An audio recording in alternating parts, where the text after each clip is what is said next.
In recent days, the world has once again found itself on the brink of an economic crisis that could become the largest since the pandemic.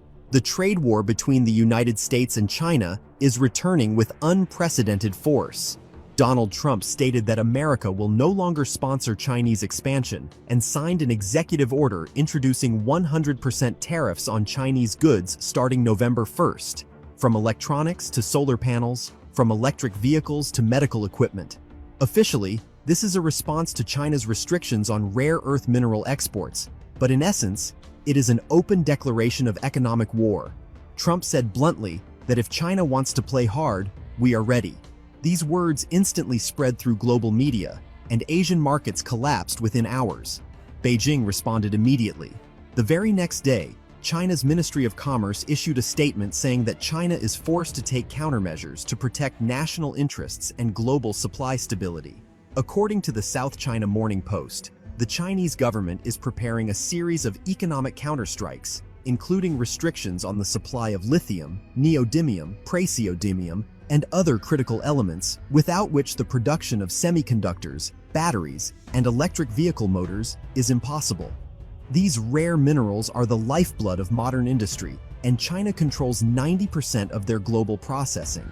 Experts at the Financial Times note that for the first time in a decade, Beijing is using resources not just as an economic tool, but as a geopolitical weapon. Without Chinese minerals, production at Tesla, TSMC, Apple, Intel, and Samsung will grind to a halt. The White House fully understands that any serious export restrictions from China could collapse the entire high-tech supply chain. But Trump, according to his closest advisors, has no intention of backing down. He is convinced that now is America's best chance to seize technological leadership from Beijing once and for all. Bloomberg Economics has published an analytical report stating that the United States is already preparing a package of financial incentives for companies that move production out of China to India, Vietnam, or Mexico. In other words, the White House is trying to reformat the global industrial map.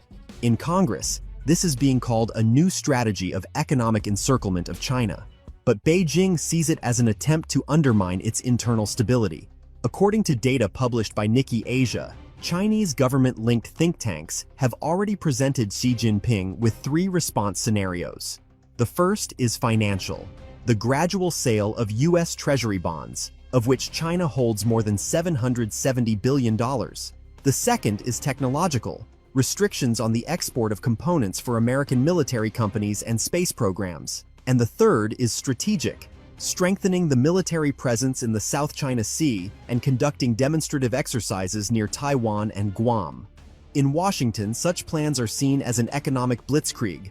A Rand Corporation report states directly that China is ready for the first time to use economic, military, and diplomatic tools simultaneously to change the balance of power. The Pentagon, in response, is intensifying intelligence operations and deploying additional ships to the Sea of Japan.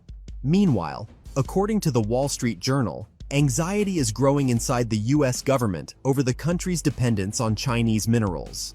The publication refers to a leak from the Department of Energy, which admits that U.S. reserves of rare earth metals would last no more than 7 months for the semiconductor industry. If China decides to cut off supplies, the American technological base could simply shut down. But China is acting cautiously. It does not want to openly provoke panic in the markets, as its own economy is heavily dependent on exports. However, the mood inside Beijing is hardening. According to anonymous Reuters sources, Xi Jinping held a closed meeting where he stated that if they try to strangle us with the economy, we must show that we can strangle them with technology. These words, insiders say, were met with approval among the military and party elites.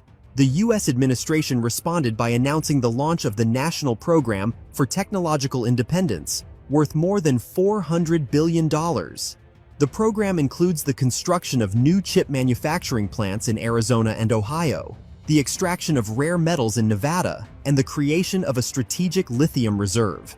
But as CNBC experts note, all these projects will take at least 3 to 5 years, while the war has already begun now. Der Spiegel reports that European leaders are in a panic.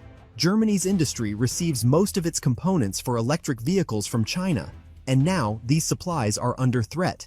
If China cuts off the flow of lithium and magnesium, the European economy will enter a recession by spring, said a representative of the German Automobile Manufacturers Association. Meanwhile, a massive restructuring of industry is beginning in China. State media are broadcasting the slogan, "Made in China for China," emphasizing the course toward technological self-isolation. The domestic market is becoming the priority. According to China Daily, the government has allocated 1 trillion yuan to support national microelectronics companies and to launch new rare metal processing plants. But the US still has its own trump cards. Trump is considering a total ban on the export to China of any dual-use technologies,